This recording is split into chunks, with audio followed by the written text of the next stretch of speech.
ભાવનગરમાં ઉમરાળાના ખોખરા શેરી ખાતે રખડતા પશુ મામલે સર્જાઈ મારામારીની ઘટનામાં ઉગ્ર સ્વરૂપ થતાં 2 લોકો પર જીવલેણ હુમલો કરાયો. બંને લોકોને ગંભીર ઈજા પહોંચતા સારવાર માટે સરટી હોસ્પિટલ ખસેડાયા હતા. ગંભીર ઘટનાને લઈ ઉમરાળા પોલીસ મથકમાં ફરિયાદ સહિતની કાર્યવાહી હાથ ધરી અને બનાવ અંગે જાણ થતાં પોલીસ હોસ્પિટલ ખાતે પહોંચી અગાળની તપાસ હાથ ધરી છે. બનાવ બન્યો છે એ ઉમરાળા તાલુકામાં બનાવ બન્યો છે, જે ભાથીજી મહારાજનું મંદિર છે, ખોખર શેરી માલધારી એરિયો. અને આ જે બનાવ બન્યો છે એ મારા સગા 2 કાકા હારે બન્યો છે.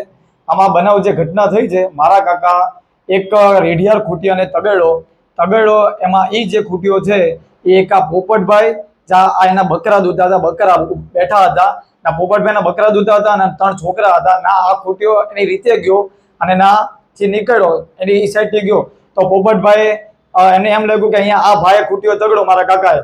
તો મારા કાકા એ રસ્તા પરથી ગયા નીકળ્યા ને તો પોપટભાઈ ડાયરેક્ટ તે આવીને સીધો મારા કાકા ઉપર પસાર કર્યો. એને અને એના 3 છોકરાએ બે મળીને આ જોતા મારા બીજા એક કાકા છે હરેશભાઈ મેર, એ ત્યાંથી નીકળતા હતા અને એના ભાઈને આવી રીતે મારતા જોયા ને એટલે એ પણ આ મેટરમાં વચ્ચે પડ્યા ને. આમ વચ્ચે પડ્યા એટલે એના જે પોપટભાઈ ભોરિયા છે એમના જે 3 છોકરા છે ને એ એમને આવ્યા અને સીધો કુવાડી લઈને એના માથા ઉપર મારી તો ન્યા મારા હરેશ કાકા પડી ગયા. આવી રીતે મારા મોટા લાલા કાકાને પણ આવી રીતે એમને માર્યું. હથિયાર એમની પાસે હતો, કુવાડી હતું, પાવડો હતો, પછી ધાર્યું હતું અને બીજા એવા ઘણા 2 હથિયાર છે એ હતા, લાકડી હતી, ઘણું ખરું હતું. એ ટોટલ માણસો 5 જણા હતા.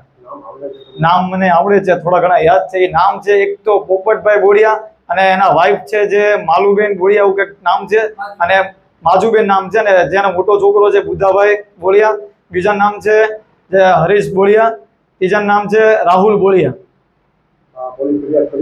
હા, અમે પોલીસ ફરિયાદ કરી છે, ગુનો દાખલ કરાવ્યો છે. આ વિશે મારી એક જ માંગ છે કે મારા કાકાને જે ખોટી રીતે આ બધું થઈ ગયું, નીકળતા હતા પહેલા તો એમને પાછળથી જે હુમલો કર્યો છે ને, જે પાછળથી ડાયરેક્ટ જે માથા ઉપર માર્યું છે, આ હુમલો કર્યો છે ને, એને ખોટી રીતે દગાથી મારા કાકાને માર્યા છે. આ 2 મારા કાકાને અમને ન્યાય મળવો જોઈએ. ખોટી રીતે મારા કાકાને આ લોકો માર્યા છે. અમારે તો આ રજૂઆત એ છે કે મારી તો એક નમ્ર વિનંતી છે કે આ વિડીયો ભાવનગરના પીઆઈ સાહેબ જો જોતા હોય, પીઆઈ, એસપી, પીએસઆઈ, કલેક્ટર સાહેબ, તો મારા કાકાનો આ કેસ તમે જુઓ ને અમને ન્યાય આપો. આજે અમને ખોટી રીતે જે અમને મારા કાકા લોકોને માર્યા છે એનો અમને ન્યાય મળવો જોઈએ, કેમ કે આ યોગ્ય નથી, કેમ કે દગો કરીને માર્યા છે. જે મારા કાકા પાછળ વળતા હતા ને તો બધા જ ચોંટી ગયા છે, 5 જણા. આની યોગ્યથી યોગ્ય તપાસ કરો. ફિરોઝ મલિક, ભાવનગર.